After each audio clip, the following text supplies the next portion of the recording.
Assalamualaikum warahmatullahi wabarakatuh. Perkenalkan, nama saya Agastian Rizky Hermawan dengan NIM 195232208, Program Studi Teknik Informatika, Fakultas Teknologi Industri, Universitas Islam Indonesia. Di sini saya akan mempresentasikan tugas mata kuliah Islam Rahmatan lil Alamin, yaitu pandangan Islam tentang ilmu informatika. Yang pertama yaitu pengertian dari informatika. Informatika merupakan salah satu cabang keilmuan yang cukup luas karena hampir mencakup dan terkait dengan berbagai hal tentang kehidupan ini, di mana kumpulan disiplin informatika ini meliputi sains maupun teknik yang secara spesifik mengolah data menjadi informasi dengan memanfaatkan seoptimal mungkin teknologi informasi atau komputer. Sedang teknologi adalah pengetahuan dan keterampilan yang merupakan penerapan ilmu pengetahuan dalam kehidupan manusia sehari-hari. Perkembangan teknologi informatika adalah hasil dari segala langkah dan pemikiran untuk memperluas, memperdalam, dan mengembangkan teknologi informatika. Dari penjelasan di sini, untuk pokok bahasan yang akan saya bahas lebih berfokus kepada ilmu pengetahuan dan teknologi. Yang pertama, perkembangan ilmu pengetahuan dan teknologi dan kaitannya dengan Islam. Kemajuan ilmu pengetahuan dan teknologi dunia kini telah dikuasai oleh peradaban Barat. Kesejahteraan dan kemakmuran material yang dihasilkan oleh perkembangan iptek modern tersebut membuat banyak orang mengagumi kemudian meniru-niru dalam gaya hidup tanpa diseleksi terlebih dulu terhadap segala dampak negatif di masa mendatang atau krisis multidimensional. Islam tidak menghambat kemajuan ilmu pengetahuan dan teknologi, juga tidak anti terhadap barang-barang produk teknologi, baik di masa lampau, sekarang, maupun yang akan datang. Islam tidak menghambat kemajuan iptek, tidak anti produk teknologi, tidak akan bertentangan dengan teori-teori pemikiran modern yang teratur dan lurus, asalkan dengan analisis yang teliti, objektif, dan tidak bertentangan dengan dasar Al-Quran. Islam di sini memiliki kepedulian dan perhatian penuh kepada umatnya agar terus berproses untuk menggali potensi-potensi alam dan lingkungan menjadi sentrum peradaban yang gemilang. Nah, dalam konteks ini tidak ada pertentangan antara sains dan Islam, di mana keduanya berjalan seimbang dan selaras untuk menciptakan khazanah keilmuan dan peradaban manusia yang lebih baik dari sebelumnya.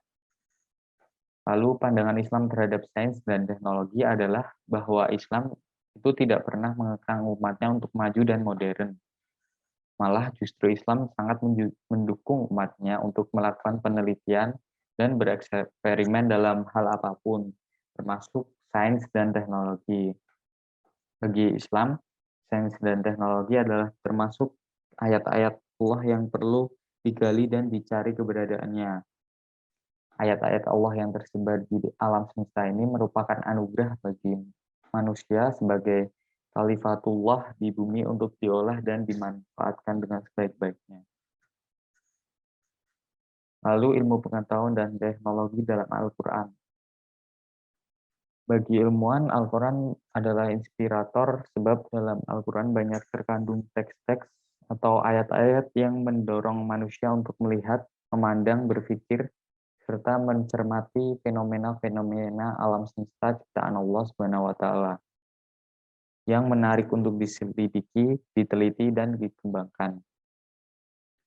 Al-Quran menantang manusia untuk menggunakan akal pikirannya seoptimal mungkin. Al-Quran memuat segala informasi yang dibutuhkan manusia, baik yang sudah diketahui maupun belum diketahui. Informasi tentang ilmu pengetahuan dan teknologi pun disebutkan berulang-ulang dengan tujuan agar manusia bertindak untuk melakukan nazar.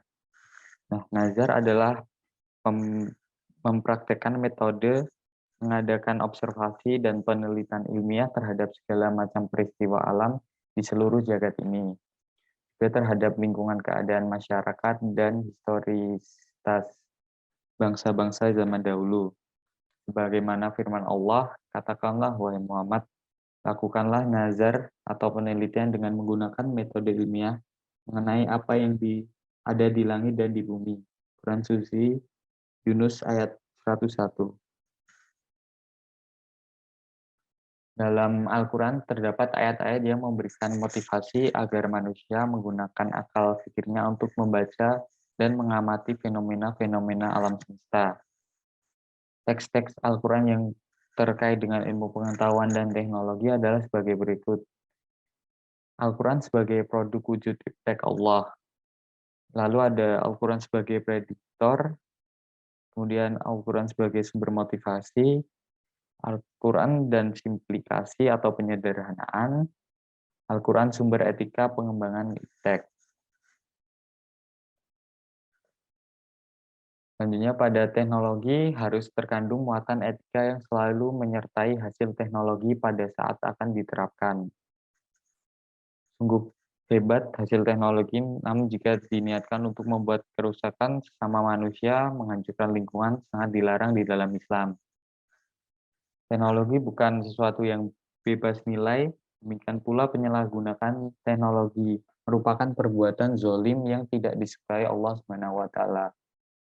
Yang terdapat dalam firman Allah, dan carilah pada apa yang telah dianugerahkan Allah kepadamu, yaitu kebahagiaan negeri akhirat, dan janganlah kamu melupakan kebahagiaanmu dari kenikmatan duniawi dan berbuat baiklah kepada orang lain sebagaimana Allah telah berbuat baik kepadamu, dan janganlah kamu berbuat kerusakan di bumi. Sesungguhnya Allah tidak menyukai orang-orang yang berbuat kerusakan. Quran Suci Al-Qasas ayat 77. Kemudian Al-Quran diturun ke Allah Subhanahu wa taala kepada Rasulullah tidak hanya memerintahkan untuk sekedar dibaca sesuai dengan wahyu yang pertama diturunkan, tapi mengandung maksud lebih dari itu, yaitu menghendaki seluruh umatnya membaca, menggali, mendalami, meneliti apa saja yang ada di dalam alam semesta ini dan mengambil manfaat untuk kehidupan manusia dengan mengetahui ciri-ciri sesuatu seperti bencana alam, tanda-tanda zaman, sejarah, diri sendiri yang tertulis maupun yang tidak tertulis sehingga dapat menghadapi tantangan dan menjawab permasalahan-permasalahan dunia modern yang diterapkan dalam segala aspek kehidupan.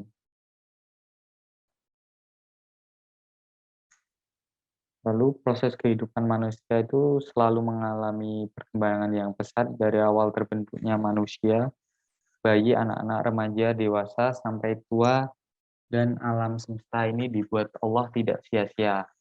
Tetapi pasti ada hikmah di dalamnya agar manusia dapat mempelajari teks sesuai dalam Quran Suci Al-Imran ayat 190 sampai 191.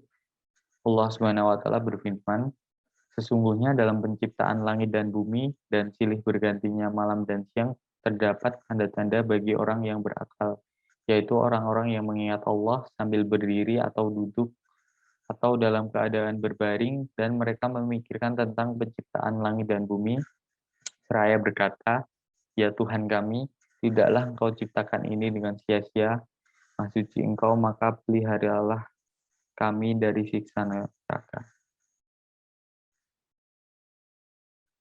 Dari penjelasan yang sudah ada tadi, kita dapat simpulkan bahwa Islam tidak menghambat kemajuan iptek, tidak anti produk teknologi, tidak akan bertentangan dengan teori-teori pemikiran modern yang teratur dan lurus, asalkan dengan analisis-analisis yang teliti, objektif, dan tidak bertentangan dengan dasar Al-Quran. Peran Islam dalam perkembangan iptek setidaknya ada dua, yaitu yang pertama, menjadikan akidah Islam sebagai paradigma ilmu pengetahuan. Yang kedua, menjadikan syariah Islam yang lahir dari akidah Islam sebagai standar bagi pemanfaatan iptek dalam kehidupan sehari-hari.